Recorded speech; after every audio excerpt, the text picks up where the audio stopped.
Hello to all guests and subscribers of the most informative channel about life, business, and real estate in Turkey. Many of you who are considering moving to Turkey wanted to know how your children will be educated here, because thinking of your children's schooling and future in Turkey is very important. Turkish schools, teaching at schools in Turkey, and education in Turkey. These are the topics of our today's video. I am sure that this information will be useful to all of you who have children and are thinking of moving to Turkey on a permanent basis. The best thing is, for the first time on our channel, you will hear about it from an actual student at an ordinary Lyceum school here in Turkey. You won't find information better than this. We'll start in a moment. Stay tuned.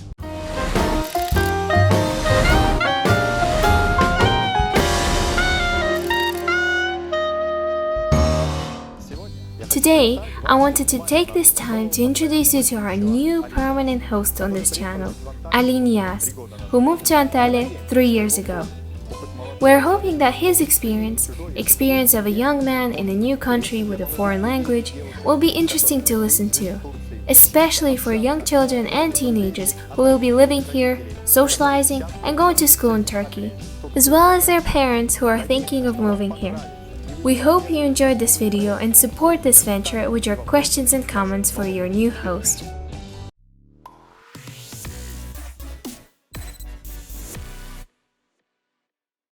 Hello, my name is Ali.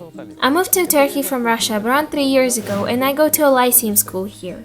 I wanted to tell you about how the education system works in Turkey, how it differs from others, how to get good grades, and of course, how to avoid being held back a year. The Turkish education system follows a 4+4+4 system, meaning that you spend 4 years in elementary school, followed by 4 years in middle school. After that, at the end of the 8th grade, you undertake an important exam called LGS Liselere Geçiş Sınavı, or a Lyceum admission exam in English. The results you achieve are exactly what determines what level of a Lyceum school you can go to and continue your education for free. I should start by mentioning that I go to a Lyceum school with a focus on tourism, which is why there isn't much focus here on subjects like chemistry, biology, or physics, for example, so my experience might differ from others. I picked this school for a reason. Firstly, tourist specials in Antalya are in high demand, and getting a diploma from this school will let me get a job easily. Secondly, the foreign language they teach at the school is Russian, which is why my grade is obviously really good, which positively affects my overall grade and GPA. In Turkish schools, the year is split into 2 semesters that are separated by a 15-day-long break in the middle and the end of January. I should also note that the actual holidays are longer than 15 days because those are only business days, whereas it's longer if you count the weekend. In addition, there's another break roughly in the middle of each semester, with 5 business days or 9 days with weekends in November and April. Every semester, students take 2 important tests in every subject that are graded out of 100. I should also let you know that every teacher at the end of the semester can give up to 3 grades if they wish to. It's up to them what to grade you for, a good essay, immaculate behavior, or something else. The difference that I noted with the Russian education system, and perhaps like others like American and British, is that you don't get grades here every day, like for homework or classwork. Every day we have 8 lessons. Actually, in 10th grade, I've had 9 lessons 3 times a week because the school had the word technical in its name. The bright side, they don't give out tons of homework, which is nice, but at the beginning of the school year, you have to choose a subject and then complete a project for it over the course of the school year. Many choose literature as the subject because it is one of the essential or mandatory classes that you have to score at least 50 in at the end of the year, or else you have to sit last year's exam again. In order to pass this exam, you will be given 2 attempts, and people say it isn't that hard at all, but in the case that you do fail, you have to repeat the year. This is a very serious consequence, which is why people tend to choose it for a project and boost their score. I wanted to show you the school report. This is given at the end of the year. It has your average score for every subject for each of the semesters, which includes those 2 exams plus the 3 teachers' grades that I was talking about. Also, it has the year's final grade for each subject, which is an average of the 2 semesters, and then one final grade that is an average of all the subjects in both semesters. Moreover, it includes the number of recorded absences, and all of this determines whether or not you advance into the next year. By the way, attendance is very important here. You're only allowed to miss 10 days without a valid excuse, and the number of missed days, including for a valid reason, should not be more than 13 each year. Meaning that if you miss 8 days without a reason, you are only allowed to miss 22 days with a valid excuse, like illness for example. So, every student's goal should be to score over 50 on average in every subject. Moreover, they should absolutely score over 50 in the main subject, which is literature, and if you do that, you get to skip writing the exam next year. I was of course curious to know how often people actually have to repeat a year. Turns out the 9th grade is the most dangerous for that because that is the year when students get held back the most. After that, it's much less frequent. They must be getting used to the workload. I should also know that you could discuss getting the right number of points with the teacher. Do you remember that grade that I mentioned that is up to the teacher? There are also a couple of other unique things about schools in Turkey, or more specifically my school. Because my school is focused on tourism, we have two main groups, working with people and working in the kitchen.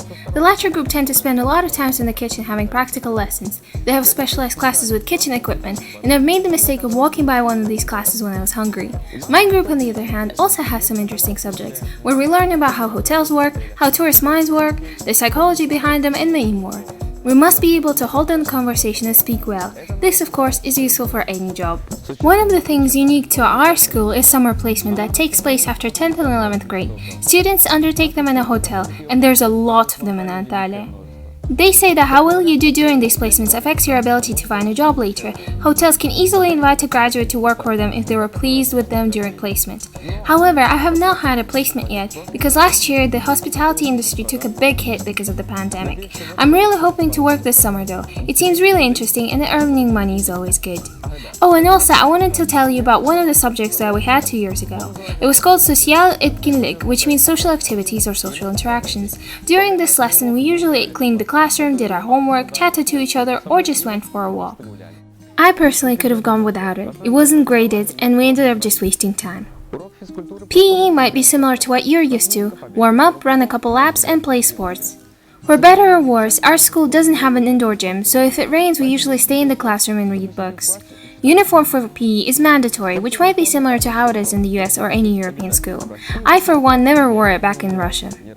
So to conclude, pay attention during lessons and study hard for exams. Thank you very much for watching. I hope to see you in future videos. Bye for now!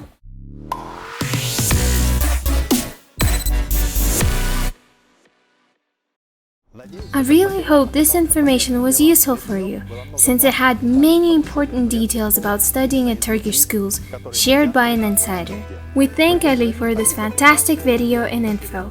Very soon he will be joining us yet again to continue telling you about the most important parts of living in Turkey for kids and teenagers. Don't miss out! We are always expanding our reach of topics on this channel, and now it already has the best and most important information about living in Turkey, information you won't find elsewhere. We're always looking for new talented people who have lived in Turkey for a while and would like to join us on this channel, who are ready to film videos and share their life experiences in Turkey with our audience. All you have to do is reach out to us on WhatsApp at this number. Join our team to become a part of the best and most informative channel about real estate, life, and business in Turkey. Subscribe to our channel and get the best professional advice.